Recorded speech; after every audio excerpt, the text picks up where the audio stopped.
और मेरे सारे शिवसैनिक वहाँ खड़े के काम करेंगे। ये बाला साहब ठाकरे साहब का कहना था। अल्लाह ताला उनके लिए दुआ हुई है।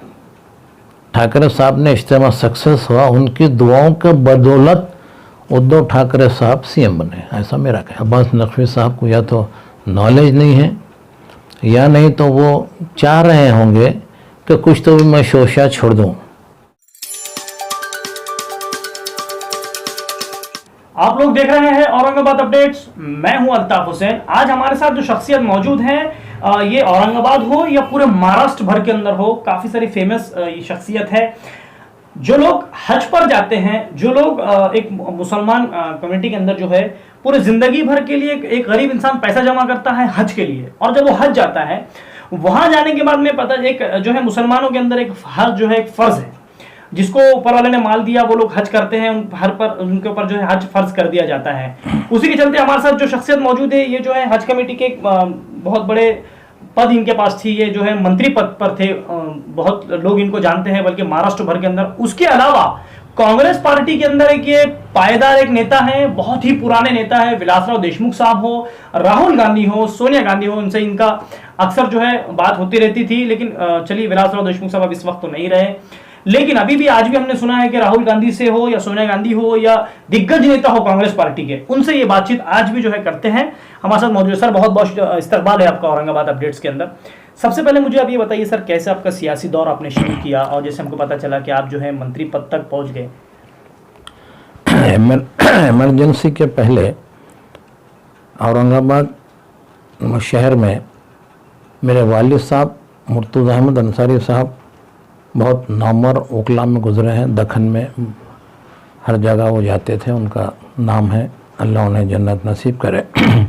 इकबाल हुसैन साहब परभनी के थे और वो महाराष्ट्र प्रदेश कांग्रेस कमेटी में अच्छा मुकाम रखते थे। मेरे बड़े भाई साहब के साथ क्लासमेट थे। औरंगाबाद में शहर कांग्रेस कमेटी जब पंजा निशानी के बाद में पहली बार पूरे इंडिया में कांग्रेस पंजा निशानी लेकर इंदिरा कांग्रेस बनी, उस वक्त औरंगाबाद शहर कांग्रेस कमेटी में मुझे जनरल सेक्रेटरी का पोस्ट दिया गया। मेरा सियासी कैरियर वहाँ से शुरू हुआ और बाद में आपकी दुआ से औरंगाबाद शहर कांग्रेस कमेटी का अध्यक्ष बना। महाराष्ट्र शिष्टाचार जनसंपर्क का मराठवाड़ा का अध्यक्ष बनाए, पार्टी अध्यक्ष। और उस ज़माने में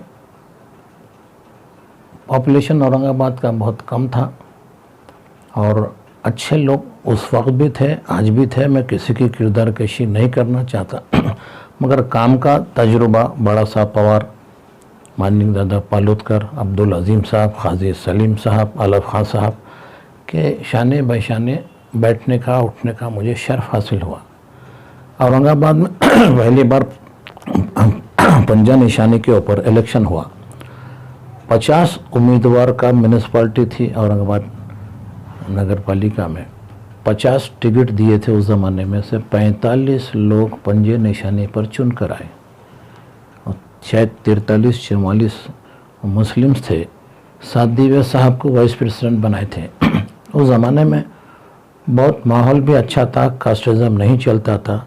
डॉक्टर रफ़ीक ज़करिया साहब ने भी बहुत अच्छा काम किए। एक पौधा लगाए थे उन्होंने कॉलेज के नाम से। कास्टिज़म नहीं थी उस वक्त। वसन होजवाला साहब थे और राना साहब थे, और ये लोग ने शेख अहमद साहब, अब्दुल अजीम साहब, ज़करिया साहब ने उन्हें अच्छा लिफ्ट दिया। कारोबार वगैरह बिजनेस सब अच्छे पैमाने पर चला। चूँकि मैं मराठवाड़ा का रहने वाला हूँ, विलासराव जी देशमुख साहब के वालिद साहब का दौर देखा हूँ। विलासराव देशमुख साहब जब पहली बार मिनिस्टर बने, उनके पास 7-8 डिपार्टमेंट के पोस्ट थी। चूँकि करीब रहना तो अपने एक तो अच्छे लोगों से मुलाकात के लिए अल्लाह ताला से दुआ करते हैं, अल्लाह नवाजता है। और मैं 3 बार महाराष्ट्र स्टेट हज कमेटी का मेंबर बना। एक बार हुसैन दलवाई साहब चेयरमैन थे। पहले मिनिस्टर को ये डिपार्टमेंट दे देते थे, इंडिपेंडेंट नहीं था। विलासराव देशमुख साहब चूँकि मराठवाड़े के थे, मैं मेंबर बनने के बाद मैं साहब से गुजारिश की, मौला साहब मराठवाड़े के हाजी जब बम्बई जाते हैं बहुत तकलीफ़ का सामना करना पड़ता है, तो मराठवाड़े के हाजी डायरेक्ट यहाँ से जद्दा जाएं, मैं कोशिश कर रहा हूँ। तो कोशिश करने वाले की हार नहीं होती जी। देशमुख साहब ने कहा। जब उन्होंने तीसरी बार मैं मेंबर बना, मेंबर बनने के बाद साहब ने बोला कि क्या चाहिए आपको?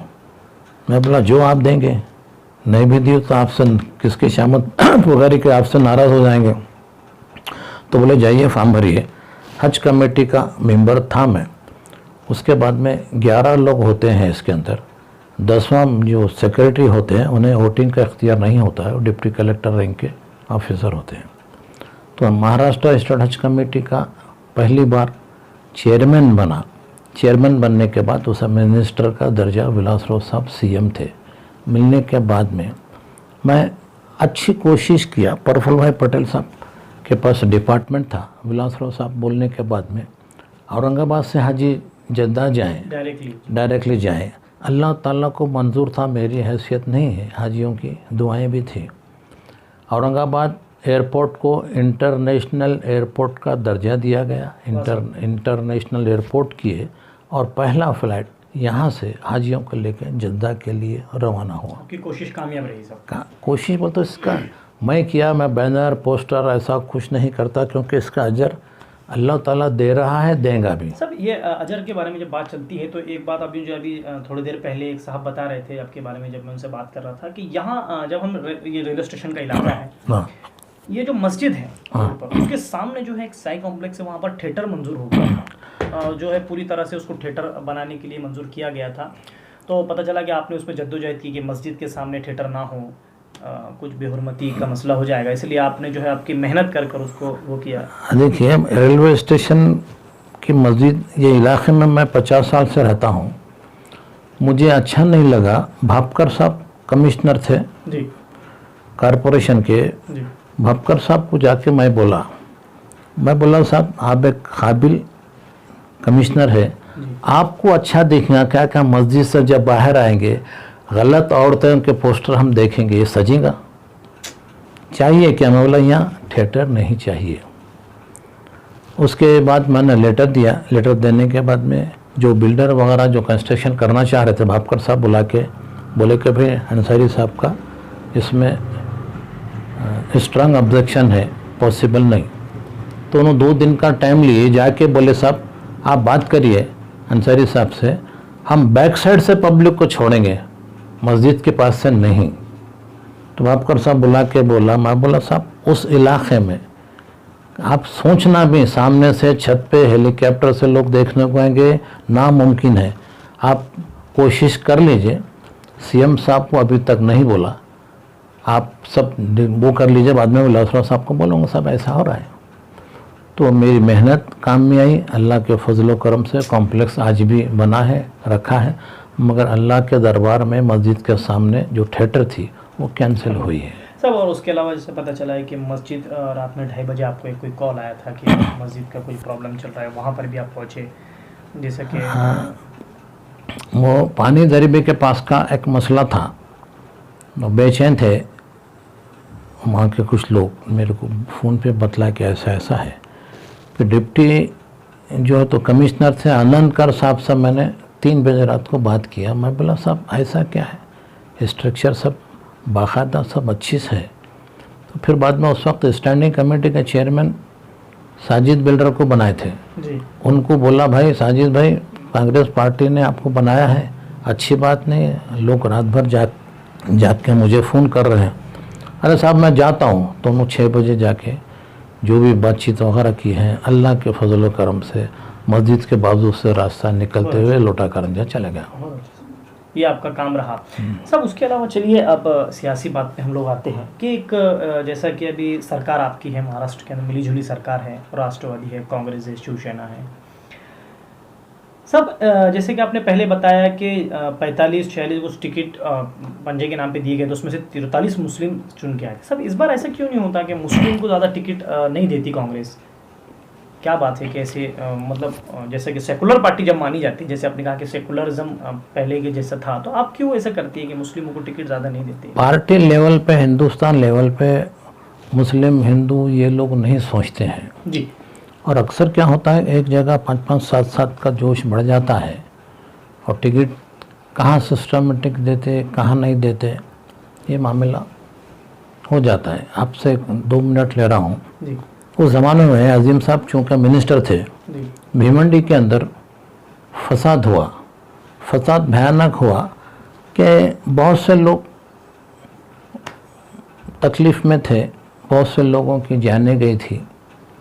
और अब्दुल अजीम साहब उस ज़माने में औरंगाबाद से भिवंडी होते बम्बई जाते थे, एक शोरूम पे रुकते थे। वहाँ पे लोगों ने शिकायत की तो नुकसान बहुत हुआ। तो 2 सवा 2 बजे रात को अब्दुल अजीम साहब, अल्लाह जन्नत नसीब करे, उन्होंने अपने बंगले पे पहुंचकर मैडम को फ़ोन किया। तो मैडम ने उस वक्त लाइटनिंग लगाए, number of prime minister of India. तो उनके पीए साहब ने बोले भाई काफ़ी देर हो रही है, नहीं थोड़ा मामला है, मैं भी मिनिस्टर हूँ महाराष्ट्र का, तकलीफ़ देना चाह रहा हूँ, नहीं तो आपको बोलता हूँ आप बोल दीजिए। तो उसके बाद में जब जाग रही थी, इंदिरा गांधी का दौर था, इंदिरा गांधी ने पूछ लिए और बोले मेरे पीए साहब आपको 10 मिनट से बात करेंगे। उसके बाद उन्होंने बोले कि गनी खान चौधरी साहब को महीने के लिए भेजे हैं बॉम्बे और वो आप उनसे मुलाकात कर लीजिए, अच्छी रिपोर्ट देंगे। अब अब्दुल अजीम साहब, वसंत Dada Patil Saheb, that time chief minister of Maharashtra Vasant Dada Patil थे, तो वो एयरपोर्ट पे आए, रिसीव किए। रिसीव करने के बाद बोले हेलीकॉप्टर से दौरा करेंगे तो भिवंडी। अजीम साहब बोले हाँ तो कहने थोड़ी है, बाय रोड चाहिए। तो दादा ने अजीम साहब को बोला रात्रि तुम्हें फ़ोन केले होते का मॅडम ला आता माहीत पडतो मला। उन्होंने बोला मैं किया, मेरी सच्चाई है, आप बोले तो मैं अभी राजीनामा देने को तैयार हूँ। लोगों की आँख के आंसू नहीं देख सकता, लाशें पड़ी हुई है। फिर उसके बाद में गनी खान चौधरी साहब आए। गनी खान चौधरी साहब से पहले इंदिरा गांधी मैडम बहुत ब्रिलियंट लेडी थे। उन्होंने अपने बेटे को सुबह के फ्लाइट से राजीव गांधी को बॉम्बे भेज दिए। पी अलेक्जेंडर साहब जब वो गवर्नर थे महाराष्ट्र के, अलेक्जेंडर साहब ने इनको देखने के बाद इनको अपना रिपोर्ट दे दिए। जबकि गनी खान चौधरी साहब सुबह 10 बजे औरंगाबाद बॉम्बे एयरपोर्ट पर आए, उससे पहले राजीव गांधी साहब ने बॉम्बई मैडम को रिपोर्ट दे दिए थे, सच्चाई थी। उसके बाद में चीफ मिनिस्टर साहब को असेंबली के इलेक्शन के वक्त उन्हें हटा दिया गया। हटा देने के बाद सियासी खुस्मत, मोहब्बत भी उतनी होती है, अदावत भी उतनी होती है। फिर उसके बाद आप जो बोल रहे हैं औरंगाबाद का मुस्लिम लीडरशिप का मामला, तो हाजी मस्तान साहब उस वक्त जेल में थे, उनकी ज़मानत कराई गई। खलील ज़ाहिर साहब एक अखबार आलम के एडिटर थे बम्बई में, वो कुछ लोग आके असेंबली इलेक्शन के वक्त आने के बाद में वो गलत सलत भाषण दिए, ये दिए वो दिए, अजीम साहब हार गए। वहाँ से यहाँ की लीडरशिप का जवाल शुरू हो चुका था, हो गया है। उसके बाद भाषण वगैरह देने के बाद में हमारा जो हिंदू मुस्लिम भाईचारा था, ऐसा महसूस हुआ कि उस वक्त गलत सलत तकरीरें होने की वजह से नंदलाल साहब बीड़े वाले ये बहुत अच्छे लोग थे, मोंडे के व्यापारी थे राणा साहब, ये ऐसा कुछ नहीं था हमारे पास। उसके बाद थोड़ा हवा ख़राब हुई और बीच में आप जो साहब का नाम लिए है वो आने के बाद में फिर बह जाते हैं, गलत सलत तकरीरें हो जाती और सोच समझ के बात करके नौजवान तबका गलत तरीक़े से बात कर लेते। उस वक्त हमारा अमलनामा बिगड़ा, तो आज तक कैसा भी करके हर कोई अपने अपने तरीक़े से करता है। मुजीब आलम साहब डिप्टी मेयर बने, दादा मियाँ डिप्टी मेयर बने, मनमोहन सिंह ओबेरॉय भी महापौर तक गए, अपना अपना तरीक़े से सलीक़े से राजनीति करते हैं। मुझे जब शहर कांग्रेस कमेटी का अध्यक्ष बनाए तो चीफ मिनिस्टर महाराष्ट्र विलासराव देशमुख साहब थे। तो बाय इलेक्शन होते थे उस ज़माने में कास्ट वेरिफिकेशन के ताल्लुक से। तो यकीन मानिए 12 इलेक्शन में से मैं 10 जीता हूँ। क्या बात। और 10 में से साजिद बिल्डर साहब को आप जो उनको बनवाड़ी वार्ड से लेकर आया अनअपोज, एक दलित बहन है उनको लाया, एक सब्जी मंडी से एक मुस्लिम लेडी उनको चुनकर लाया।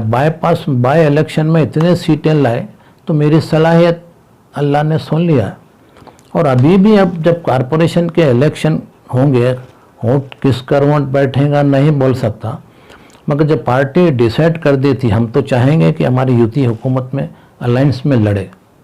टिकट मिलने के बाद में लेडीज़ ज़्यादा है, उनको मैं आपसे आपके चैनल्स के माध्यम से कह रहा हूँ, माएँ बहनों को गिरने नहीं देंगे इंशाल्लाह। अब सारे चीज़ें अपन लगा देंगे। कॉरपोरेशन का इलेक्शन आपके अमेरिका में ट्रम्प भी खड़ा रहेगा तो घबरा जाते हो, अब मैं चुन के आऊँगा, वो प्राइम मिनिस्टर बन जाएंगे सब। कॉरपोरेशन का इलेक्शन ऐसा है कि हर एक को हाव हाव बोलते हैं। तो बहुत हाँ समझदारी से सीटें निकालेंगे। कौन सी कास्ट का होगा, ऐसा होगा वैसा होगा मैं नहीं कहता, मगर अघाड़ी का महापौर बनाएंगे और मेजॉरिटी में सबसे ज़्यादा वोट हम अघाड़ी के सीटों को लेकर आएंगे। सर इस वक्त जो है पिछले, जैसे मैंने आपको बताया कि पिछले 5 साल पहले जो है एमएलए इम्तियाज़ जलील के रूप में औरंगाबाद ने जो है मध्य से एक एमएलए दिया था। 25 कॉर्पोरेटर्स थे। उसके बाद में लोगों ने जो है उनको सराहना किया, खासदार बनाया इस बार। अब आपको नहीं लगता कि कांग्रेस को जो है धक्का अगर सही से पहुंचा है तो एमआईएम की वजह से? जैसे पूर्व के अंदर हर बार जो है आपके पार्टी के राजेंद्र अरोड़ा साहब चुनकर आते थे, डॉक्टर, फिर उसके बाद में जो है वो चुनकर आते थे। एमआईएम पार्टी ने उधर से जितने, जैसा कहा जाता है कि मुस्लिम वोट बैंक, तो कहीं ना कहीं आपको नहीं लगता कि कांग्रेस को एमआईएम ने बहुत बड़ा धक्का पहुंचाया है? आप ज़रा मैं जो कहा हूँ उस पर नज़र मारिए। हाजी मस्तान साहब, खलील जाहिद साहब आकर उस ज़माने में गलत भाषण दिए, उसके बाद से हालात ख़राब हुए हैं। अब किसी की वजह से हुए, किसी की वजह से हुए नहीं बोलता हूँ, लोग सच्चाई समझ गए हैं, जानते हैं अब किससे टाइप होता है, कहाँ क्या है। मैं मारा जैसा करूँ तो रोज़ ऐसा करूँ, ये सिस्टम रहता है। सियासत इसी को कहते हैं। आगे जो भी इलेक्शन होंगे इंशाअल्लाह ताला, एक वक्त होता है हर एक चीज़ का। सीट कैसी गिराते, कैसे चुन के आते, हम भी बहुत अच्छे तरीके से जानते हैं। मगर लाने का काम मैं अध्यक्ष बना करा। अब जब भी हमारे, अभी मैं समझता हूँ 2-3 साल कमिश्नर साहब अच्छा काम कर रहे हैं, जल्दबाजी नहीं करेंगे। एडमिनिस्ट्रेटर को महाराष्ट्र गवर्नमेंट से पैसे अच्छे आते हैं, तो उनको मालूम होता है कि अधिकारी है, गलत पैसे इस्तेमाल नहीं करेगा। अभी काम बहुत से लेना है। अब आप देखिए 6 महीने से दुनिया परेशान है कोरोना की तरफ से। जी सर। तो ये इससे निकल के अपन बाहर आ रहे हैं। जी। अब क्या है क्या नहीं है, पहले कोरोना में तो आप खबरियों के थ्रू चला दिए, इनको ऐसा है, इसका जुकाम हो रहा है, इसको ऐसा है, पेशेंट लाके शुरू में 2 महीने मार डाले, फिर 2 महीने के बाद ज़रा संभले। अभी ठीक है, हालात ठीक नहीं है। आरिफ कॉलोनी में मेरी बेटी दामाद रहते हैं, वहाँ हमारे 5 साल के बच्चे को दूध देने के लिए जा रहे तो पुलिस रोक दे रही है। पुलिस ज़्यादती की स्टार्ट के अंदर। फिर मेरा बेटा मेराज अहमद अंसारी के थ्रू मैं औरंगाबाद हाईकोर्ट बेंच में रिट पिटीशन दाखिल किया।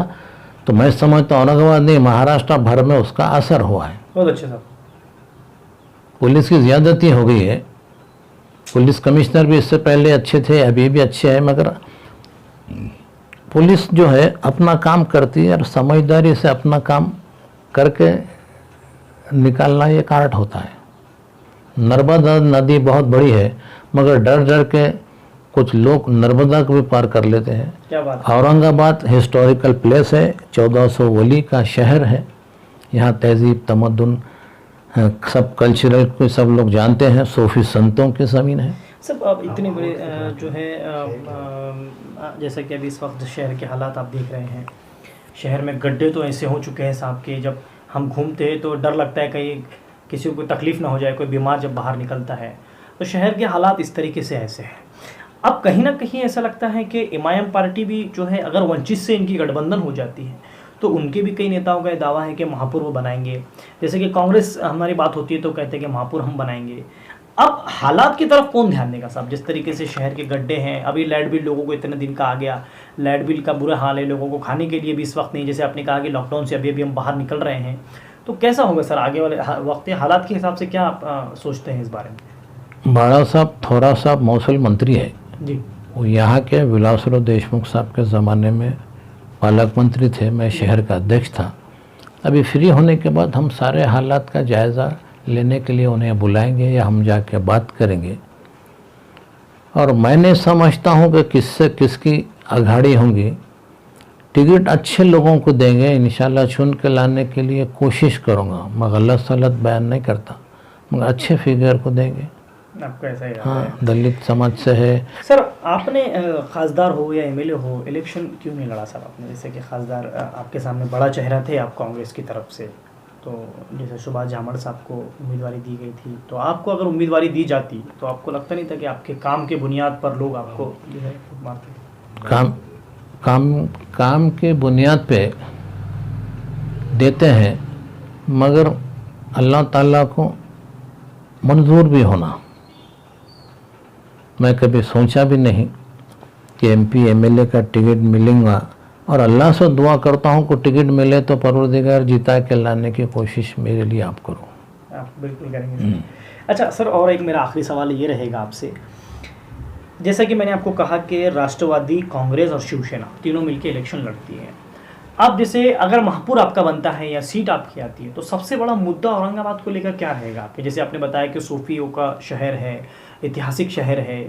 अच्छा साहब, उसके अंदर एक बात और ये है कि जैसे कि आप ही के पार्टी के, जैसे कि आपकी गठबंधन वाली पार्टी के कुछ लोग ऐसे हैं जो कहते हैं कभी कभी, अभी जैसे मस्जिद मंदिर का मसला उठा था, आपने देखा होगा टीवी के ऊपर या अक्सर चल रहा था कि मस्जिद मंदिर खोल दिया जाए, खासदार इम्तियाज़ जलील साहब ने कहा था। उसको आपके जो गठबंधन पार्टी के माजी खासदार है चंद्रकांत खैरे साहब, जब वो आपके साथ सेकुलर में हैं, तो वो क्यों इस बात को नहीं मानते कि मस्जिद मंदिर आप खोल दिए जाने चाहिए? जो है, जो लोग वहाँ पर फूल बेचते हैं, जैसे मस्जिदों के जो वहाँ पर चादर बेचने वाले लोग होते हैं, वो लोगों के भी घर कैसे चलेंगे साहब? जैसे कि अब उसके अलावा जब वो इम्तियाज़ जलील साहब कहने जाते हैं तो वो ये कहते हैं कि हिंदू हमारे मंदिर का हम देख लेंगे। ये ऐसी बात सर, फिर सेकुलर के साथ रहने के बाद में कैसा फिर उनके अल्फाज? सेकुलर के साथ रहे या ना रहे, हिंदुस्तान जो है तो कश्मीर से कन्याकुमारी तक हमारा देश बहुत प्यारा है। और मंदिर, मस्जिद, गुरुद्वारे, चर्च ये ऊपर वालों के होते हैं, वो जब चाहेंगे खोलेंगे। वो कहीं भी बैठ के अल्लाह ताला को याद कर लेते हैं। और फजर अगर पढ़ लिए, हिंदुस्तान के अंदर फजर की नमाज़ पढ़ लेते हैं तो अल्लाह ताला फरमाता है सोए रात तक तो मेरी कस्टडी में रहेगा।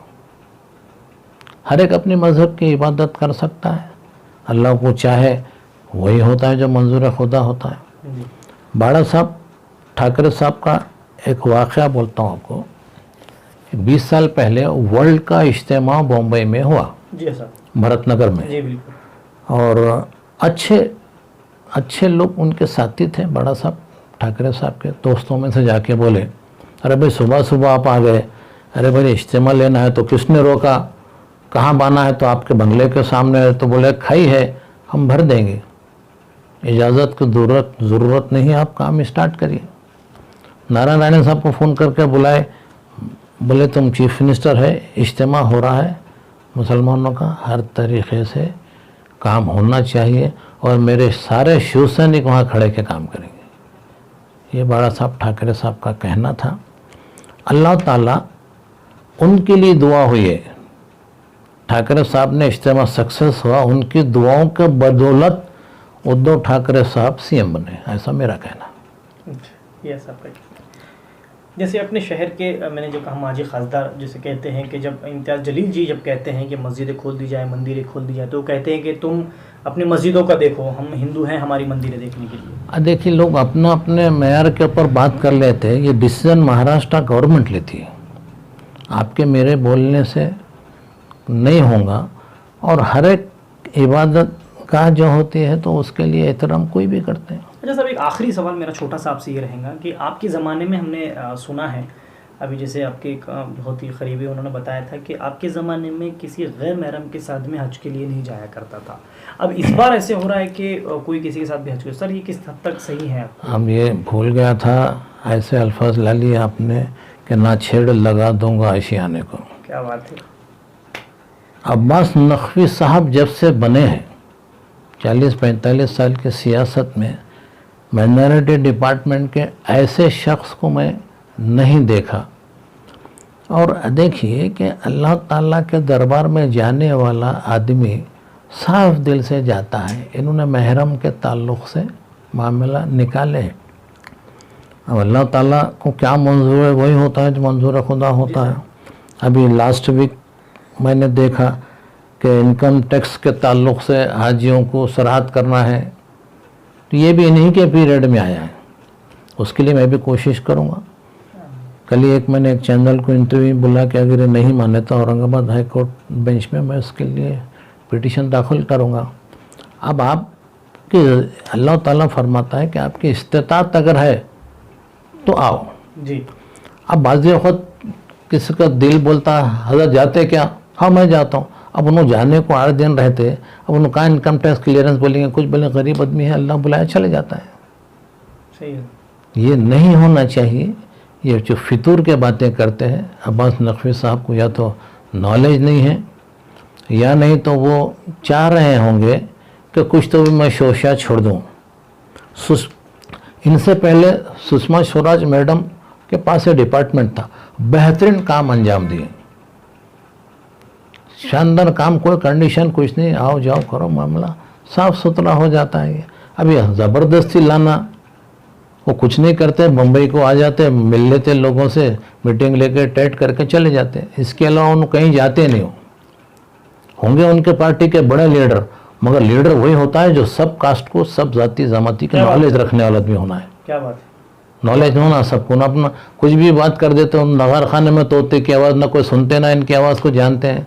क्या बात। इंशाल्लाह मौका मिले तो बतला देंगे। क्या बात। चलिए, ये थे GSA अंसारी साहब। इनसे बात कर कर बहुत अच्छा लगा कि एक नॉलेज बोलता है। जैसे इन्होंने कहा कि विलासराव देशमुख साहब हो, जैसे थोरात साहब हो, राहुल गांधी हो, इंदिरा गांधी हो, सोनिया गांधी हो, सब तक के इन्होंने जो है काम तक अंजाम दी है। औरंगाबाद के कामों को लेकर मुंबई तक पहुंचते हैं और मुंबई के अंदर वो काम को बनवा कर करवा कर लेके आते हैं। एक अच्छी बात इन्होंने कही। और जैसे इन्होंने और कहा कि अब जो है औरंगाबाद शहर का इलेक्शन आने वाला है, अगर इनकी महागाड़ी में अगर इलेक्शन होता है तो ये बहुत जल्द कहते हैं कि महापुर इनका बनाएंगे। शहर के हालात के ऊपर इनसे बहुत अच्छी बातें हुई। सबसे अहम मुद्दा हमें ये लगा इनसे बात करने के बाद में कि जैसे इन्होंने कहा कि धार्मिक स्थलों का जो जिस तरीके से कहा कि यहाँ पर एक जो रेलवे स्टेशन की मस्जिद उसके सामने एक थिएटर बना दी गई थी, मंजूर हो चुका था, इन्होंने उस पर जद्दोजहद की। चलिए, मंदिर हो या मस्जिद हो, अगर उसके सामने थिएटर होता है, लोग जब दर्शन लेकर, नमाज पढ़कर या चर्च होकर जब बाहर निकलते हैं तो तस्वीरें नजर ना आए, ये काम इनका अच्छा रहा। जैसे कहा कि साजिद बिल्डर साहब उस वक्त मौजूद थे, उनके साथ मिलकर उन्होंने बहुत सारा काम किया। सर, आपसे बात कर बहुत अच्छा लगा, बहुत ही ज्यादा नॉलेज हमको आपसे बात कर मिला, बहुत अच्छा लगा। कैमरामैन जियाउल हक के साथ मैं अल्ताफ हुसैन, आप लोग देख रहे हैं औरंगाबाद अपडेट्स।